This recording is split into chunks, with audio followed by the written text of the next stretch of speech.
আসসালামু আলাইকুম।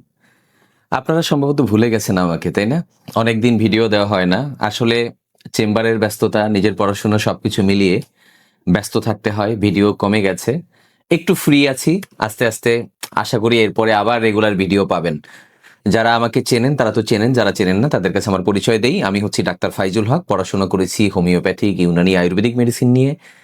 প্রায় ২৪ বছর ডাক্তারি করি। এই লাইনে আছি। এই বিকল্প চিকিৎসক হিসাবে। ঢাকা ইউনিভার্সিটির ক্লিনিক্যাল সাইকোলজি ডিপার্টমেন্ট থেকে সাইকোথেরাপি, কাউন্সেলিং, সিবিটির উপরে প্রশিক্ষণ নিয়েছি। আমার চেম্বার ২ টা, একটা হচ্ছে ধামরাই, একটা হচ্ছে সাভার। এবার মূল কথায় আসি। মূল কথাটা হচ্ছে আজকের ভিডিওটা স্পেশালভাবে আসলে তরুণদের জন্য এবং প্রবাসী ভাইদের জন্য। আমরা প্রতিদিন প্রচুর ফোন পাই।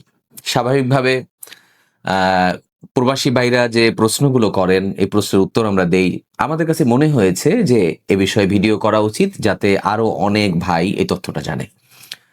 প্রবাসী ভাইদের সবচেয়ে বড় কমন প্রশ্ন থাকে যে, "ফাইজুল ভাই, আমাদের পেনিসের আমরা যখন ওয়াইফের সাথে বাড়িতে ফোনে কথা বলি, আ অথবা আমি যখন কোনো উত্তেজক চিন্তা করি, অথবা আমি যখন পায়খানা করি, প্রস্রাব করি, কোদ দেলে এসব সময় পেঁপের লালার মতো আমার প্রস্রাবের সাথে বীর্য যায়।" তাদের কথাগুলো এরকম থাকে যে পেঁপের লালার মতো বলে না, আসলে অনেকে বলে বীর্য যায় ডাইরেক্ট।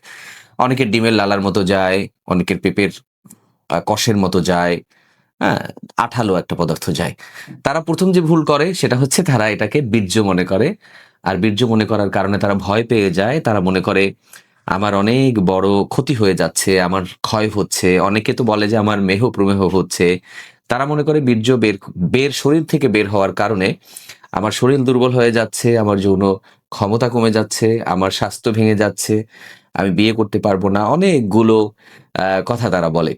যদিও এটা আসলে তারা যে ভুলটা করে, যে তারা এটা বীর্যের কথা বলে, এটা আসলে বীর্য না। এটা এক ধরনের ফ্লুইড এবং এটা স্বাভাবিক একটা অবস্থা। এটা কোনো রোগ না। এর জন্য কোনো চিকিৎসার প্রয়োজন হয় না।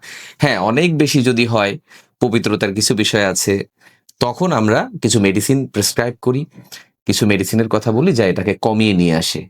কিন্তু যদি কেউ এই সমস্যার জন্য ওষুধ না খায়, তাহলেও টেনশনের কিছু নাই। কারণ এটা কোনো রোগ না। কিছু, কিছু মানুষ ভয় পাইয়ে দেয়, কিছু, কিছু ডাক্তার ভয় পাইয়ে দেয় যে এটা অনেক বড় রোগ। এটার জন্য আপনার বিশাল ক্ষতি হবে। তাদের কথা বিশ্বাস করবেন না আসলে। মেডিকেল সায়েন্স বলে আপনার এই উত্তেজিত অবস্থায় যে তরল পদার্থটা বের হয়, যে পানির মতো পদার্থটা বের হয়, এটা স্বাভাবিক, এটা কোনো রোগ না। আশা করি আপনি বুঝতে পেরেছেন।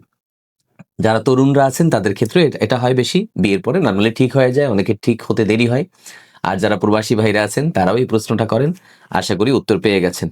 এখন আমার এই কথার কোনো ব্যাখ্যা করবেন না, কোনো কিন্তু করবেন না, কোনো কিছু বলবেন না। অনেকে আছে আমি যখন বলি যে, "ভাই, এটা কোনো সমস্যা না।"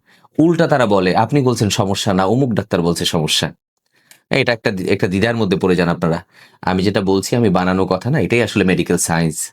আর অনেকে আছে তারা আ মানুষকে এইভাবে ভুল তথ্য দিয়ে যার কোনো রোগ নাই, এটাকে ভুল তথ্য দিয়ে রোগী হিসাবে তৈরি করে ফেলে, ওষুধ বিক্রি করার জন্য। হ্যাঁ? তো আপনারা সচেতন থাকবেন আর ভিডিওটা শেয়ার কইরেন। আমি রেগুলার ভিডিও দেব। আমার যারা YouTube চ্যানেলে ভিডিও দেখছেন, সাবস্ক্রাইব করবেন, পাশে থাকবেন, শেয়ার করবেন। আর যারা Facebook এ দেখছেন, লাইক দেবেন, শেয়ার করবেন। আর আমার ছবি, আমার ভিডিও ব্যবহার করে প্রতারকরা অনেকগুলো ভুয়া ওষুধ বিক্রি করতেছে। হ্যাঁ? প্রতারকদের থেকে সাবধান থাকবেন। আমি অনলাইনে ওষুধ বিজ্ঞাপন দিয়ে বিক্রি করি না। আমার মাত্র ২ টা মোবাইল নাম্বার। 01712859950, 01972859950। এই নাম্বার ২ টা ছাড়া আমার কোনো নাম্বার নাই। আমার যদি ভিডিওও দেখেন, আমি মুখেও বলি তবুও বিশ্বাস করবেন না। এখন এআই দিয়ে অনেক কিছু করা হয়। ঠিক আছে? সতর্ক থাকবেন, ভালো থাকবেন। আল্লাহ হাফেজ।